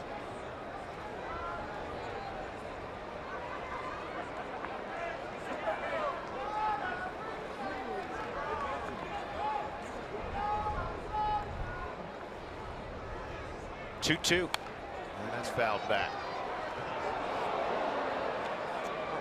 The Albuquerque Isotopes become the green chili cheeseburgers. That's right, you heard right, on June 16th, taking on a flavorful identity that is unique to New Mexico. Get your gear and check out bringtheheatabq.com.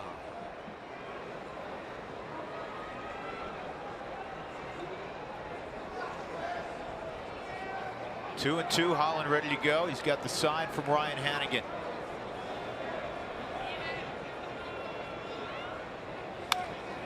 And a ground ball weakly hit to short. I like how Brian plays, man. Hard. Plays hard. Plays it the right way. Twice he's grounded out to short in this ball game, and he made it very close at first base. One out. That'll bring up Kyle Schwarber. Come back, being down 2-0 to get that leadoff hitter, all-important leadoff hitter in the ninth. I think the young guys also learn, even if you're a starter, from some of the guys in the pen. And one of the things they have to learn, Huey, is how to be unflappable. Greg Holland's unflappable. Mike Dunn, unflappable. We've seen Adam Ottavino, who's been around and has great stuff. He's dealt with some command issues. There's strike one, but ultimately he gets out of issues. Yes. Well, you have typically to be, and a lot of times it comes with experience, being in those situations. No, I've done it before, I can do it again. But if you start to show fear or panic, the hitter picks up on that big time. They're like dogs, man. You know it. And you think, okay, he's scared out there on the hill. It's my turn. 0-1, look out. Yikes.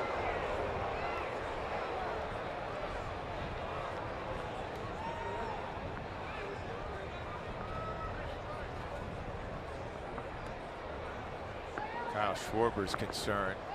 Man, I spent some time with him in the clubhouse the other day. This is just a terrific young guy. Big star at Indiana. He had only two other offers, Miami of Ohio and the University of Cincinnati. I thought it'd been a lot more than that. Be a lot more now. Be a lot more now. Yeah, I got a lot of coaches are going, well, what did I miss? Everybody's all right down there. Good news. Good news. 2 strikes on Schwarber.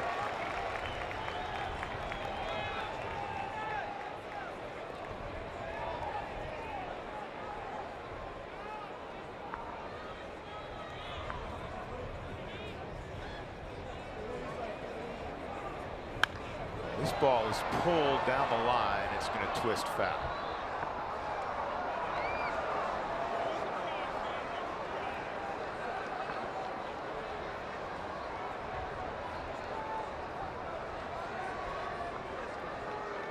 Schwarber walked in the first, and after that walk, German Marquez retired the next 16 until the leadoff double on a 2-0 pitch in the 7th by Chris Bryant. Again, the first hit allowed.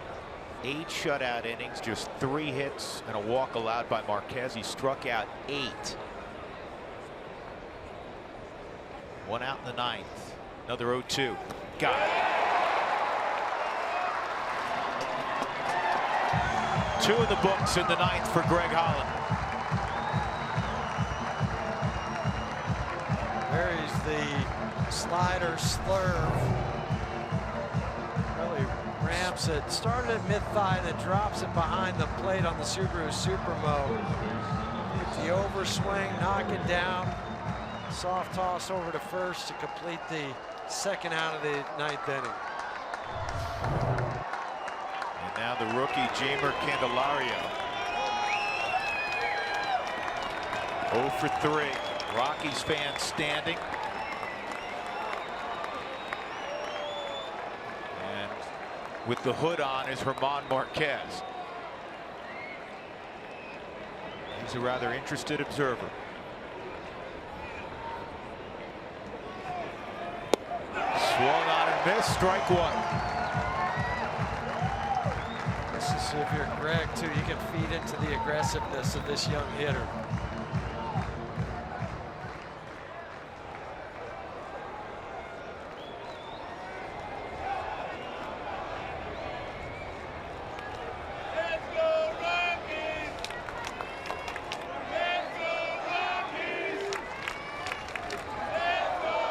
the 0-1. And it is nothing in 2. A strike away for Greg Holland. On a day, quite honestly, it looked like we may not play baseball. 50-minute delay to begin the afternoon. And then the Rockies watched German Marquez carve up the Cubs. And now Greg Holland trying to finish it off. Finish him off with a slider. Don't mess around. Just bury it down and away from him. Here's the 0-2.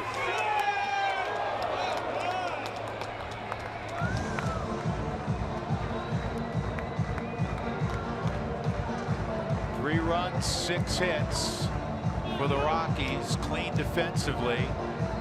No runs, 3 hits, and a costly error on the Cubs' Javi Baez. German Marquez, with his first major league hit, drove in the 2nd and 3rd runs, by the way, against Carl Edwards Jr., a guy who had given up only 4 hits all year. Another 0-2. He's got him. Ball game over.